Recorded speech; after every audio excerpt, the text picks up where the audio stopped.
Hello cuties, అందరూ ఎలా ఉన్నారు? Welcome back to my channel.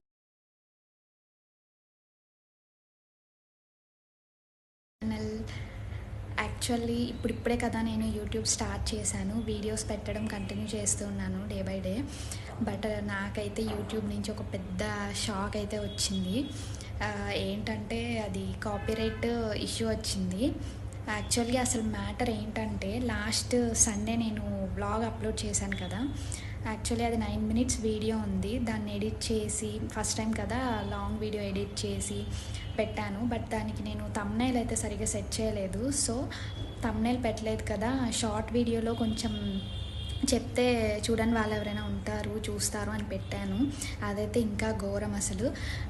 వెంటనే యూట్యూబ్ బ్లాక్ చేసేసింది ఆ వీడియోని. నెక్స్ట్ 1 hour తర్వాత అయితే ఈ లాంగ్ వీడియోకి కూడా కాపీరైట్ వచ్చేసింది. నాకైతే కొంచెం ఫ్యూజులు ఎగిరిపోయినాయి. అసలు ఎందుకు ఇలా జరిగింది? కష్టపడి బ్లాగ్ ఎడిట్ చేసి పెట్టాను కదా, అంత ఓన్ కంటెంటే ఉంది, ఎందుకు ఇట్లా కాపీరైట్ వచ్చిందని నాకు చాలా బాధ అనిపించింది. సరే, ఎందుకు ఈ కాపీరైట్ ఇష్యూ అంటే ఏంటి, అసలు ఏంటి, ఎందుకు ఇలా యూట్యూబ్ నా వీడియోని బ్లాక్ చేసింది ఏంటి అని చెప్పేసి నేను రీసెర్చ్ చేయడం స్టార్ట్ చేశాను. దాంట్లో వైటీ స్టూడియోలో వాడు డీటెయిల్స్ అన్నీ ఇచ్చాడు మనకి. అసలు కాపీరైట్ ఏంటి, కాపీరైట్ వల్ల మన ఛానల్కి ఏదన్నా ఇబ్బంది ఉంటుందా ఏంటి, కాపీరైట్ బ్లాక్ ఎందుకు చేశాడని కొన్ని పాయింట్స్ మెన్షన్ చేశాడు. తర్వాత నేను కొంచెం సెర్చ్ చేసి కొన్ని విషయాలు నేనైతే తెలుసుకున్నాను. అవేంటి, నాలాగే కొత్త యూట్యూబ్ ఛానల్ స్టార్ట్ చేసిన వాళ్ళకి కొంచెం యూజ్ అవ్వచ్చు కదా, నాలాగే తెలియకుండా కొన్ని మిస్టేక్స్ చేయడం వల్ల ఎంత ఎఫెక్ట్ ఉంటుంది ఏంటి. ఇప్పుడైతే నేను స్టార్టింగ్లోనే ఇది చూశాను కాబట్టి నాకైతే కొంచెం యూజ్ అయింది. సో పోతే 1-2 వీడియోలు పోతాయి. తర్వాత నుంచి అయితే నేను యూట్యూబ్ గైడ్లైన్స్ ఫాలో అయ్యే చేస్తాం కాబట్టి ప్రాబ్లం ఏమి ఉండదు. కానీ కొందరైతే అది తెలియకుండా పోస్ట్ చేస్తూనే ఉంటారు. అలాంటి వాళ్ళకైతే ఛానల్ మానిటైజ్ అవ్వడం చాలా కష్టమవుతుంది. సో ఇట్లా నాలాగే స్టార్టింగ్లో ఉన్న వాళ్ళకైతే ఈ వీడియో చాలా యూజ్ అవుతుందని చెప్పేసి నేను ఈ వీడియో చేసా. ఒకటి కాపీరైట్ క్లెయిమ్ అండ్ ఇంకొకటి కాపీరైట్ బ్లాక్ చేసేసింది యూట్యూబ్.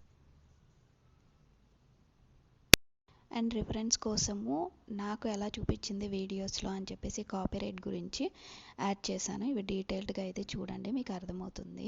నాకు వెంటనే పెట్టంగానే సో నెక్స్ట్ అయితే నేను ఎందుకు ఈ కాపీరైట్ వచ్చిందని చెప్పి చెక్ చేసినప్పుడు నాకు తెలిసింది ఏంటంటే, ఆ షార్ట్కి నేను ఒక బ్యాక్గ్రౌండ్ మ్యూజిక్ యూజ్ చేశాను. ఆ మ్యూజిక్ అనేది కాపీరైట్ క్లెయిమ్ అయింది. షార్ట్స్లో ఏంటంటే 1 minute కన్నా ఎక్కువ కాపీరైట్ ఉన్న మ్యూజిక్ యూజ్ చేసినప్పుడు యూట్యూబ్ దాన్ని డైరెక్ట్గా బ్లాక్ చేస్తుందంట. సో అందుకని అది బ్లాక్ చేసింది. తర్వాత నెక్స్ట్ నేను ఆ మ్యూజిక్ తీసేసి మళ్ళీ రీఅప్లోడ్ చేశాను. బట్ లాంగ్ వీడియోకి అయితే నేను చూసుకోకుండా మళ్ళీ ఇంకొక మిస్టేక్ చేశాను. ఏదైతే మళ్ళీ నేను ఎడిట్ చేసి రీఅప్లోడ్ చేద్దామని చెప్పేసి ఎడిట్ చేశాను. బట్ ఏంటంటే బ్యాక్గ్రౌండ్ నేను ఫస్ట్ క్లిప్ ఉన్న దానికి మాత్రం బ్యాక్గ్రౌండ్ తీసేసి మిగతా వాటికి అలాగే చూసుకోకుండా పెట్టేశాను. ఇంకా దానికి ఎడిటింగ్ చేసి మళ్ళీ అప్లోడ్ చేయడానికి చాలా టైం టేకింగ్ తీసుకుంది. సో నేను అందుకే ఇంకా వదిలేశాను అది. సరే, నేను చూశాను ఏంటి కాపీరైట్ క్లెయిమ్ అంటే, దానివల్ల మన ఛానల్కి అయితే ఏ ప్రాబ్లం రాదంట. ఓన్లీ ప్రాబ్లం ఏంటంటే మన ఛానల్ మానిటైజ్ అవుతుంది కదా, అప్పుడు ఆ పర్టికులర్ వీడియోకి ఇన్కమ్ జనరేట్ అవుతుంది కదా, ఆ ఇన్కమ్ మొత్తము కాపీరైట్ క్లెయిమ్ చేసిన వాళ్ళ ఓనర్కి వెళ్ళిపోతుందంట. కానీ ఏ అయితే వ్యూ అవర్స్ వస్తున్నాయో అవి మాత్రం మనకి, ఆ వాచ్ అవర్స్ అనేటివి మాత్రం మనకు మానిటైజ్ అవ్వడానికి మాత్రం యాడ్ అవుతుంది. సో అందుకే ఇంకా నేను వదిలేశాను. సరే, నెక్స్ట్ టైం నుంచి మిస్టేక్ చేయకుండా ఉందామని చెప్పేసి వదిలేశాను. మీరు అనుకోవచ్చు ఎడిట్ చేసి మళ్ళీ రీఅప్లోడ్ చేయాల్సి ఉండేది కదా అని చెప్పేసి, కానీ అది చాలా లెందీ ప్రాసెస్ ఉంది. సో ఇంకా మళ్ళీ చాలామంది చూసారు కూడా, మళ్ళీ ఎక్కడ చూస్తారు, చూసిన వాళ్ళే అని చెప్పేసి ఇంకా నేను వదిలేశాను.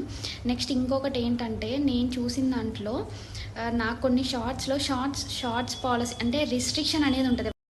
చూశారు కదా, రిస్ట్రిక్షన్ దగ్గర నన్నున్న కూడా బ్రాకెట్లో షార్ట్ పాలసీ ఉంది. అంటే ఏంటి అని నేను రీసెర్చ్ చేసినప్పుడు నాకు ఇన్ఫర్మేషన్ దొరికింది. ఇదైతే మీరు కూడా చూస్తారని ఇక్కడ యాడ్ చేసి చూసేయండి కదా. దాంట్లో వైటీ స్టూడియోలో మనకి ఒక రిస్ట్రిక్షన్ ఆప్షన్ ఉంటుంది. మనకి ప్రతి వీడియోకి అది ఉంటుంది. ఆ రిస్ట్రిక్షన్లో నన్ను ఉంటేనే మీ వీడియోస్ ఓన్ కంటెంట్, మీకు ఇంకా కాపీరైట్ క్లెయిమ్ అనేది ఉండదు.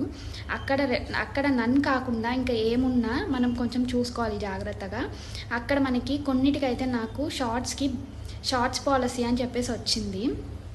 అదేంటంటే మనము ఆ షార్ట్స్కి కొన్ని మ్యూజిక్ యాడ్ చేస్తాం కదా, ఆ మ్యూజిక్ అనేది కాపీరైట్ క్లెయిమ్ ఓనరు అలౌ చేస్తారు పెట్టడానికి. కానీ మనకి ఆ షార్ట్స్ మీద వీడియోకి ఎంత ఇన్కమ్ జనరేట్ అవుతుందో అది వాళ్ళకి యూట్యూబ్ స్ప్లిట్ చేస్తుందంట.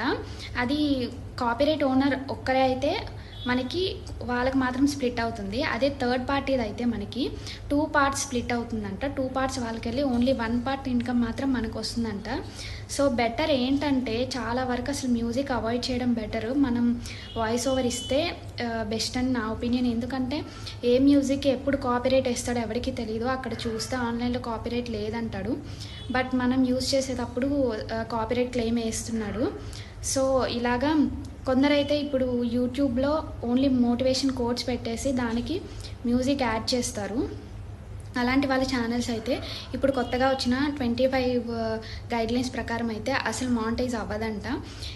ఏ షార్ట్ అయినా ఏ వీడియో అయినా మనం అప్లోడ్ చేస్తున్నప్పుడు మన ఫేస్ కనిపించకుండా మనం వీడియోస్ కొందరు వాళ్ళ ఫేస్ చూపించకుండా కొంచెం వాళ్ళ వాయిస్ ఓవర్ ఇవ్వకుండా ఓన్లీ మోటివేషన్ కోట్స్ ఏ జనరేటెడ్ వీడియోస్ పెడతారు కదా, అలాంటి ఛానల్స్కి మానిటైజ్ అనేది అవ్వదంట.